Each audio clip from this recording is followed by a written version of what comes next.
Namaste, welcome to my YouTube channel. I hope all of you are doing well and also you are following my series what I am uploading in the Hatha Yoga. Today we will be practicing supported sarvangasana. Before that, let me tell you a few benefits of sarvangasana. Sarvangasana is called the queen of asanas. So some of you might not be able to practice sarvangasana due to lack of strength or lack of flexibility. So for those people I will be posting this video. Of course it will be very helpful if you are able to use the properties and do the supported shoulder stand. It will open up your shoulders and neck a little more in a better way. Now coming to the benefits, it actually is a very therapeutic practice for people suffering from sinusitis and insomnia. And of course, the general benefits are immense, as it is called the queen of asanas. It actually activates the thyroid gland and also stimulates the abdominal organs. So in turn, it improves the digestion. The people suffering due to lower back pains and all, and fatigueness in the legs during the menstruation, for those people also it is helpful. It improves the blood circulation in the legs, since we are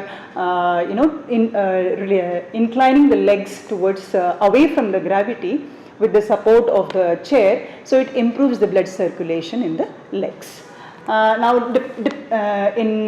If we take the limitations about the asanas, people with neck injuries should not practice, and pregnant women should not practice, and people suffering from already menstruating should not practice.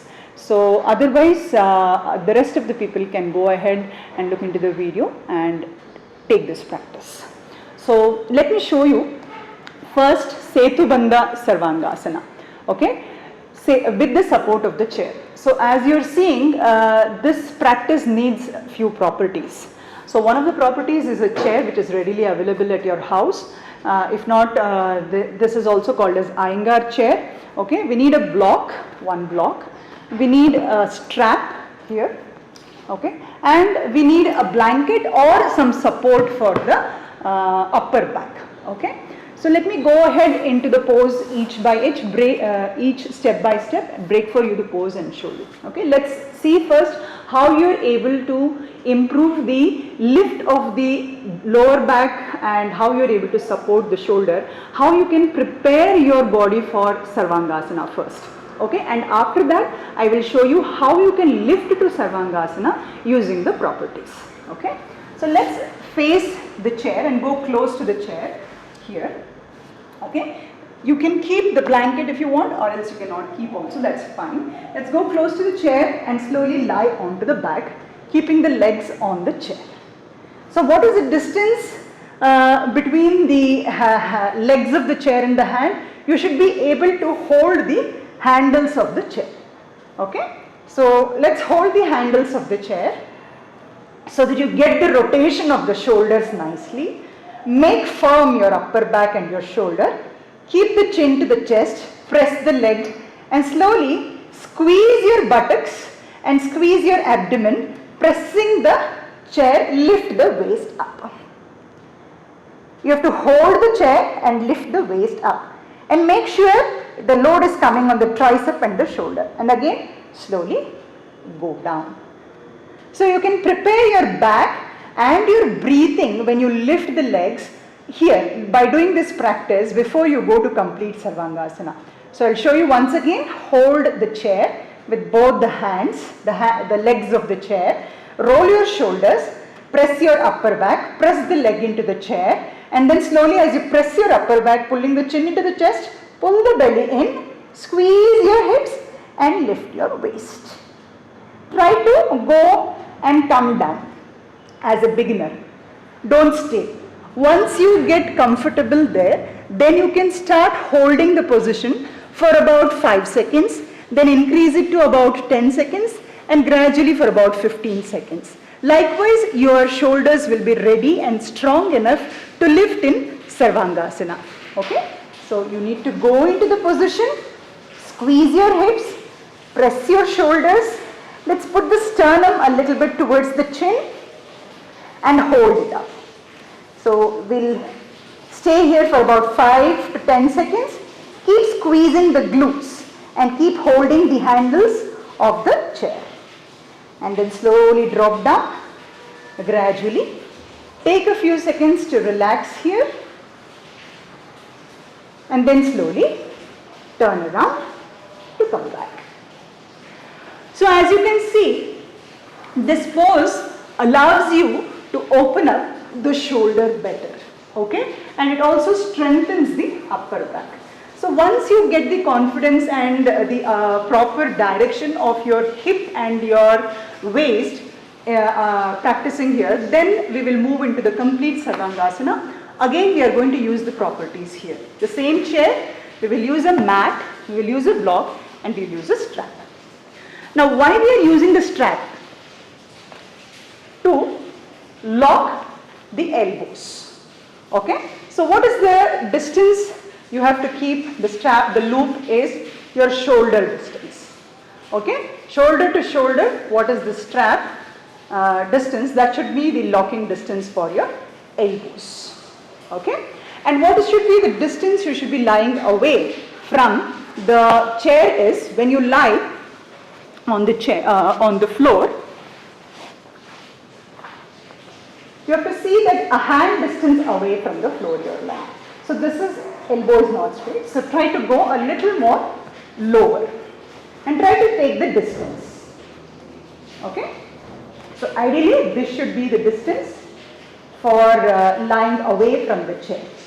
Okay? And let's also place a block just in your lower back, which will give you a little more elevation for the pelvis, okay, away from the floor. So after completely preparing yourself in this position, let's take the strap and lock it into one hand, okay, just in between your elbow and your shoulder joint, around the bicep muscle, okay, and just leave it free here. Now slowly holding the edges of the mat, same way we have already prepared our shoulders in Setu bandh sarvangasana. So same way we will rotate it inside, keep the chin to the chest and slowly lift the legs, and gradually you can try taking one leg or both the legs. If this is comfortable, fine. Otherwise, you can go ahead with one leg each at a time. Okay? So if you're going with one leg, you can raise one leg and slowly push one leg and then go with both the legs. Okay? Let's hold the mat and adjust. Okay? You're going to adjust, you're going to feel the strength only if you have practiced earlier in Setu bandh sarvangasana. Now take the strap and wrap it around the other hand also. Okay?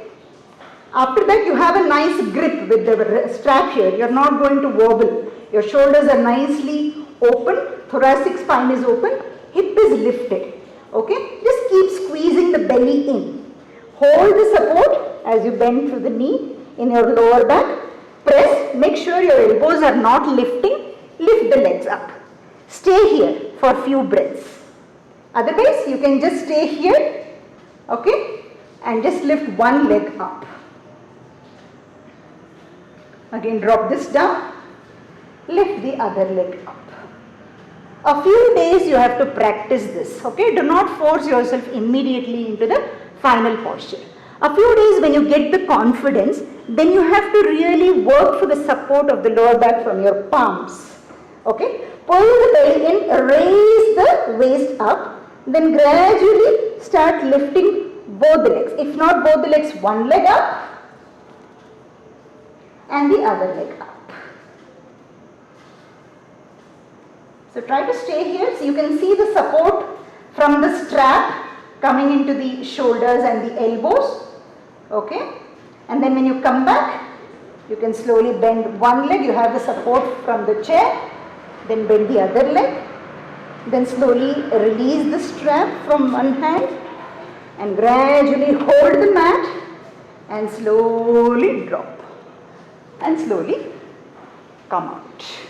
If you cannot come out immediately, you just have to roll into one side.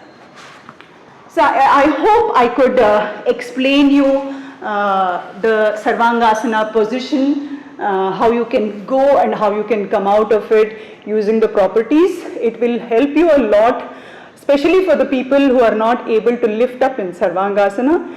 Please give it a try, and if you have not still subscribed to my channel, please subscribe to my channel and hit the bell icon for the further notifications. Thank you and keep practicing.